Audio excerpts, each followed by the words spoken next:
जल्द की मुख्तलिफ अक़साम के लिए बेहतरीन सनस्क्रीन।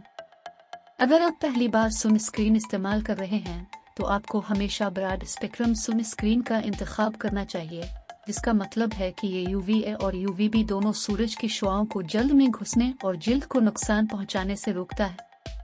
UVA शुआएं बुनियादी तौर पर सियाह धब्बों और उम्र बढ़ने के निशानात का बाइस बनती हैं, जबकि UVB शुआएं धूप में जलन का सबब बन सकती हैं। मुझे कौन सा SPF इस्तेमाल करना चाहिए?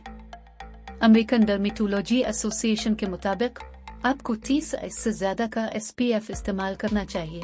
SPF 15 सूरज की शुआओं को 93% रोकता है, जबकि SPF 30-97% और SPF 50 सूरज की शुआओं को 98% रोकता है। कौन सी सनस्क्रीन मेरी जिल्द की किस्म के मुताबिक होगी?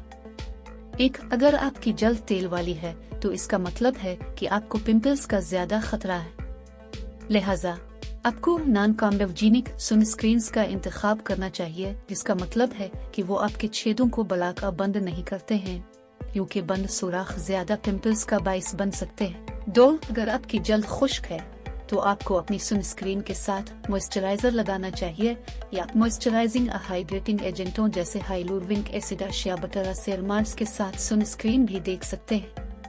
3, और अगर आपकी जल्द हसास है तो आपको जिस्मानी सनस्क्रीन की तलाश करनी चाहिए, जिसे मादनी सनस्क्रीन भी कहा जाता है। फिजिकल सनस्क्रीन्स में जिंक ऑक्साइड और टाइटेनियम डाइऑक्साइड होता है, जो फिल्म जैसी रुकावट बनाकर आपकी जिल्द की हिफाजत करता है। 4, अगर आपकी जल्द एक मुरक्कब है तो आप जेल पर मबनी सनस्क्रीन का इंतखाब कर सकते हैं, जिसमें नॉन ऑयली हाइड्रेटिंग एजेंट्स जैसे नियासिनामाइड शामिल हो। 5, आखिर में अगर आपकी जल्द नॉर्मल है तो आपको मुबारक हो, आप किसी भी सनस्क्रीन का इंतखाब कर सकते हैं जो हल्के वजन, जेल पर मबनी और गैर चिकनाई वाली हो।